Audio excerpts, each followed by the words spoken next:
Hello again, Year 10, and welcome back. In our second lesson on surds, we are going to be reminding ourselves what surds are. Surds are numbers with square roots.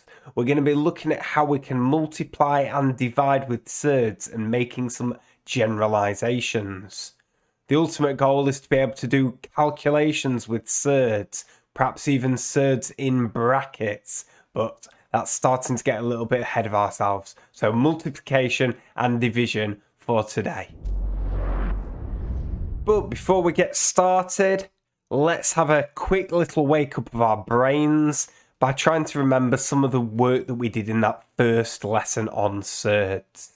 And all I would like you to do is think about which of these expressions are equivalent. Which of these square roots are the same as each other?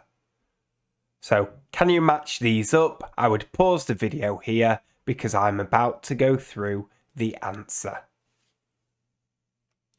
So let me start with the easiest one, the square root of 16. Because the square root of 16 is a nice whole number answer. That one is 4. For the rest of them, I'm going to just pick one at a time. The square root of 8 is the same as the square root of 4 times the square root of 2. Square root of 4 being 2, so this one is 2 root 2. Square root of 12 is the same as the square root of 4 times the square root of 3. So that one is 2 root 3. Square root of 28 is the same as the square root of 4 times the square root of 7. So that one is 2 root 7. And finally, the square root of 50 is the same as the square root of 2 times the square root of 25. So that is 5 root 2, not 2 root 5. Did I catch you out? So I hope you've been able to print out a sheet today. If you haven't been able to do so, then I'm afraid it is a title, it is a date, and it is an objective in your book, please. Please copy down all the examples. Please copy down some of the rules that we are going to discuss.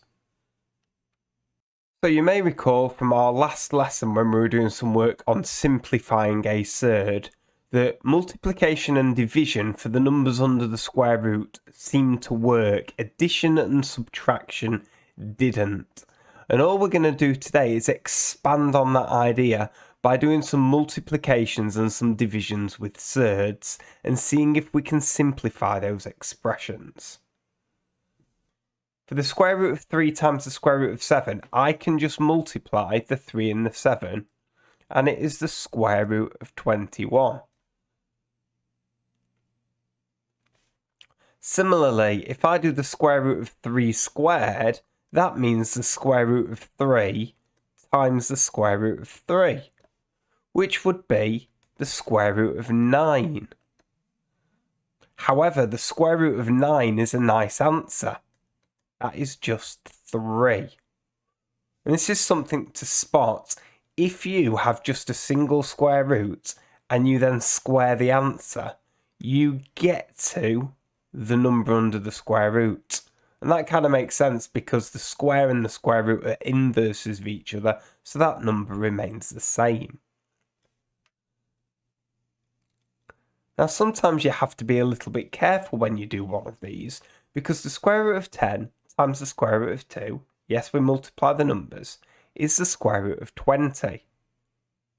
However, if you did that in an exam, you would not get full marks because that square root can actually be simplified, because we know the square root of 20 is the same as the square root of 4 times the square root of 5. So that one is actually 2 root 5 in its simplest form. How about if there's some extra numbers in front of these surds?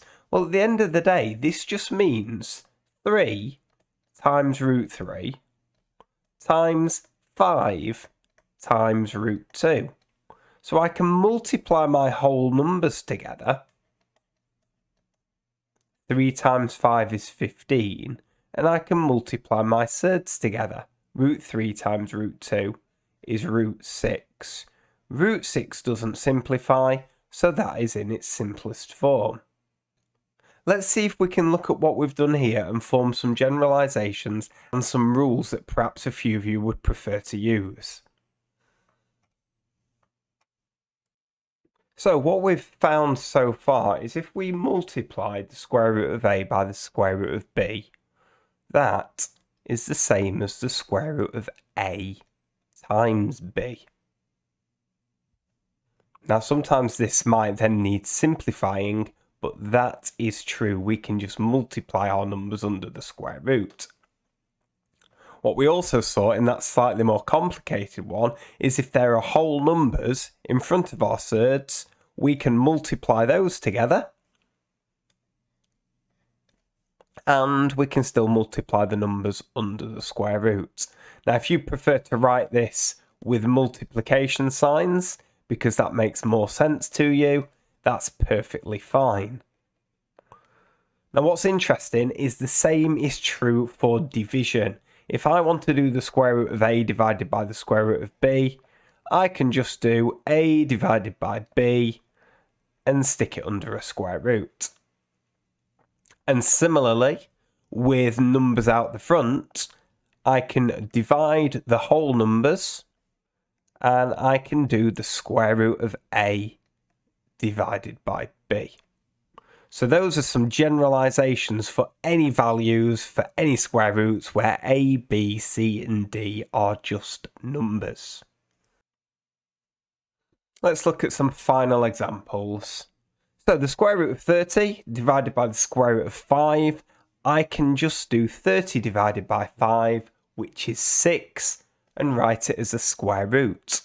So square root of 6. That was just 30 divided by 5. Square root of 60 divided by the square root of 15. Well, 60 divided by 15 is 4. So this one is the square root of 4. But wait a second, the square root of 4 is one that we know the exact value of. That is just 2. So do look for square roots that you know the answers to. This is a division with some numbers at the front. Remember what I said about this? We can divide the 8 and the 2, which would be 4, and then we can divide the surds. The square root of 6 divided by the square root of 2 is the square root of 3. So that one is 4 root 3. For my final example, I thought I would do a combination of a multiplication and a division. Let's leave that alone for the time being. 2 root 5. Let's do the multiplication. So 2 times 5 is 10. That is the whole numbers.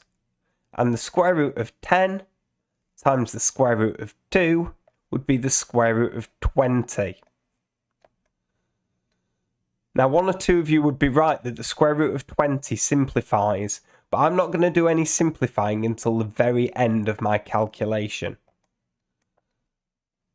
10 divided by 2, I'm going to divide the whole numbers. That's 5. And root 20 divided by root 5 would be root 4. So the answer appears to be 5 root 4. But we know that the square root of 4 is 2. So this is 5 lots of 2, which is 10. So it's quite interesting that although I had a question that started as a surd, I actually ended up with a whole number answer because some of these surds cancelled each other out. Now, there are some questions for you to try, so I suggest you open my PowerPoint back up. Please write the question out equals an answer, so don't just write an answer. And then when you've got your answer, do have a good look whether that answer simplifies. There's some multiplication questions, there's some division questions, and then there's some slightly harder questions afterwards. Use the last 5 minutes to check and correct your answers. If you've got something wrong and you don't know why, that is when you should be using the Ask the Teacher channel. What I don't expect to see is at the end of the week some questions that you've got wrong and you still have some unanswered questions about that. So please do not hesitate to get in contact with me in the Ask the Teacher channel.